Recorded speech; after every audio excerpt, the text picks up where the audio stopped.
Okay. Hello guys. Ulitin ko uli. Hindi ko alam kung saan natapos. Hindi ko alam na bigla pa lang namatay. Malakas ang ano dito ang ambon. May typhoon 3. So, baka daw mas lumakas pa. So, kita nyo, lakas na malakas yung hangin. So, break time ko nga. Dito ako sa labas. Late afternoon. Siguro mga 4:30 na. Yung ano, doon ba naman sa kabilang building. Yung building na yan, ayan. Ayan. Sa likod niyan. Merong nakitang malaki daw bomb. Yung kasi yung sa likod may ginagawa. May nahukay daw na malaking bomb. Ngayon, yung mga libong nag-o-office niya sa kabilang building yan, sa pinakita ko sa inyo, pinababa lahat. Kaya wala silang office. Close sila. So, malamang na mamayang gabi ay hindi kami busy kasi most of naman na guest namin galing din dyan sa kabila. Ay Friday pa naman ngayon, kaya so, malamang na hindi kami busy. So, okay lang. Makapahinga-pahinga ng kaunti. Pero kaninang lunch, wow. Busy kami. Almost 200 guests kami. For lunch. So, eto ko sa likod, nakatambay. Medyo ibinaba ko muna yung buhok ko, pinapahinga ko. Kasi lagi ba naman nakapuyod. Kaya ito yung buhok ko na nanipis. Sabagay, manipis naman talaga buhok ko. So, kakakain ko lamang. Masarap nga ng kain ko kasi yung isang katrabaho ko sa labas, may dalang pagkain, lutong Pilipino, wow, apritada. Yun, napadami na naman ang kain ko, my Diyos. Kaya ito, kailangan nakatayo ako. So, anyway guys, sana naman, kahit pa paano, bigyan nyo ng pansin yung aking mga content. Kaya lang, pinuuna ko sa inyo.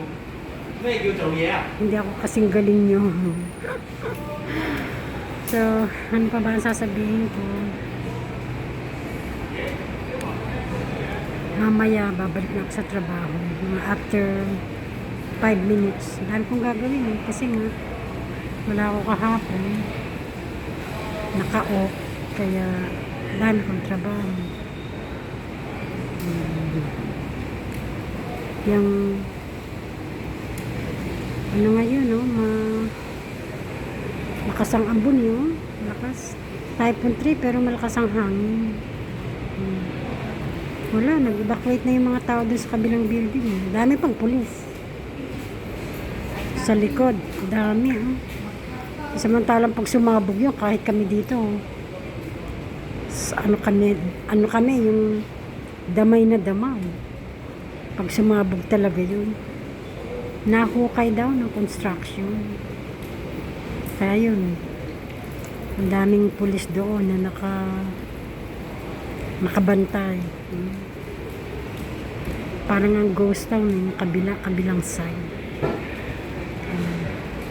So, tapos na naman itong week na to. Friday na ngayon, bukas Sabado, and then Linggo, holiday ko.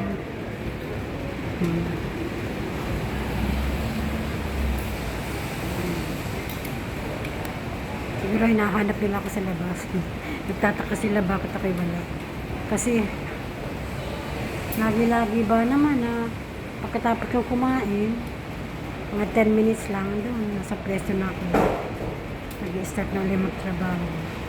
Pero ngayon, bigla akong nawala. Ay.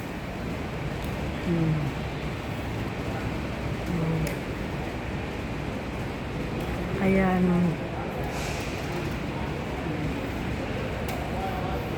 o paano guys? Wala naman akong maikwento sa inyo. Ganito lang naman ang aking life. Sabi ba naman ng kapatid ko, naku, umuwi na daw ako ng Pilipinas. At ako Ako daw senior na eh. Ayaw ko pa daw umuwi. Naku, napakadalang sabihin kaya na gano'n. Ang hirap kaya ng buhay sa atin. Pero syempre, mayroon din naman akong plano na magpagod. Siguro mga after 1 year pa. Kasi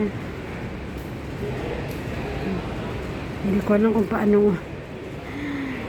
paano mamuhay sa Pilipinas. Hindi naman ako pwede magtrabaho doon. Kasi may edad na ako. Sino tatanggap sa akin?